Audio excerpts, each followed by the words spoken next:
And today I'm talking about why the Atlanta Hawks have made a huge mistake in trading away Luka Doncic on draft night. So yeah, I'm beginning to all that and be comparing the players, comparing to what they've done so far this season, getting into the trade itself, and just really comparing how Luka Doncic has really been outplaying Trae Young this year. But I want to specify in this video, before I even get into anything at all, I am not nor a Luka or a Trae Young hater at all, or anyways, I'm not even a fan of either one of these teams. Now, I'm not saying in any way is Trae Young going to be a bust or anything. I'm just going to say how so far it looks like they have made a huge mistake.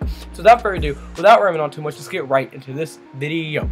Alright, so for those of you that don't know what the trade was, on draft night, the Atlanta Hawks actually ended up drafting Luka Doncic, but then they traded Luka Doncic away for Trae Young on draft night. So they pretty much was a straight up trade. Atlanta got Trae Young, and Dallas got Luka Doncic. That was pretty much the trade that all went down draft night. It was like a big blockbuster thing, just due to how high high praise these two rookies were going into the draft. So yeah, that's pretty much what all this has came from. Alright, so now we got all that out of the way, let's actually compare what they have done so far this year and just compare the players in general. So this year, Luka Doncic is currently averaging 18.4 points per game, 6.7 rebounds per game, and 5 assists per game, and is leading into his team to a much improved record from last year, a 15-15 record, which last year they were nowhere near that. They were one of the worst teams, which is why they were able to get Luka Doncic, and the Mavs are currently the 11th seed. Very tough Western Conference right now, which is very nice, especially coming from what they came from last year. While Trae Young is not having as good of a year, averaging 15.5 points per game,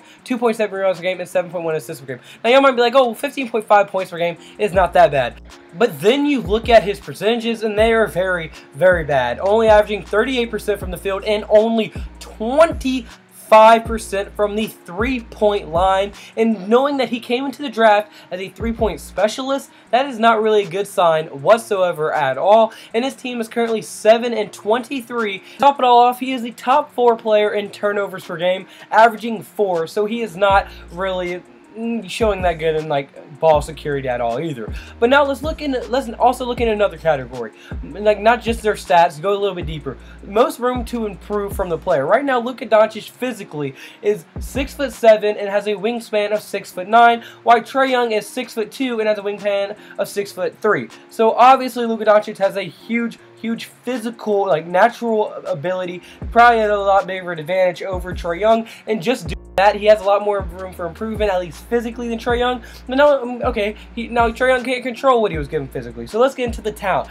How, the talent development-wise? Well, Luka is clearly the more talented player this year as of right now, because, yes, Trae Young is a great passer, but I mean, for coming in as a person that was supposed to be a dead-eye shooter, he is not shooting consistent at all, and he also doesn't drive to the goal much due to his size and not being that big, and you kind of get bullied in the lane, so he really just can't go in the lane like you would want to. So I mean, he really does struggle to score at times due to that lack of a drive and his shot not being very consistent. So yeah, but then while Luka Doncic, he's so big and he can drive while being probably way more consistent of a shooter, but he can also do better at rebounding due to his size and height. Plus, Luka Doncic is even a year younger than Trae Young, so he's going to have even more years in the NBA to develop, and one more year than Trae Young at least. So, I mean, it's just a big thing. I don't think Trae Young is going to catch up with Luka Doncic. Now, I'm not saying Trae Young is going to be a bad player or anything, but do I think he's going to catch up with Luka Doncic? No. Do I think Luka Doncic could be a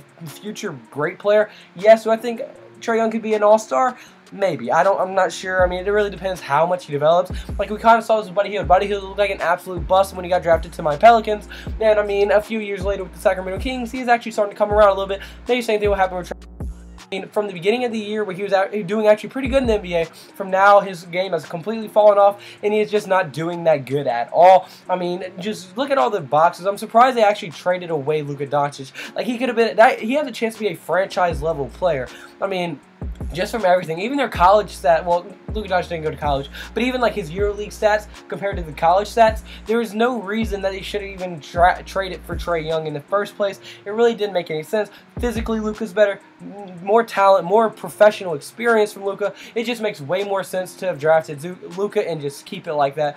I think they made a huge mistake, but I want to hear all your thoughts and opinions in the comment section below. Do you think that the Atlanta Hawks made a big mistake trading away Luka Doncic, or do you think Trae Young's going to develop into a good player? Who do you think is going to be better by the end of the career? I want to hear all your thoughts and opinions in the comment section below. And if you have any video ideas for me to make, also comment those below. It would mean the world to me. And if you like the video, point like button and subscribe button. That would mean the absolute world to me. We're trying to hit 1,000 subscribers before the end of this year. 982 subs, I'm pretty sure we're at right now. And we're just going to keep banging through. We're going to get to 1,000 before this year ends. And we don't, it's whatever. We're going to get there. Yeah, I can't wait to keep grinding out these videos every day. Like I said, last time I'm going to bring up the sickness stuff. But I mean, finally, I'm fully back healthy. Y'all been showing tons of support. I can't thank y'all enough. And I'm so blessed to be here. I can't praise God enough for all the opportunities he's given me. And I mean, I really can't praise him enough for like letting y'all find my channel and actually do this. I can't thank y'all enough for liking, commenting, subscribing, and just ultimately vibing with me in all these videos.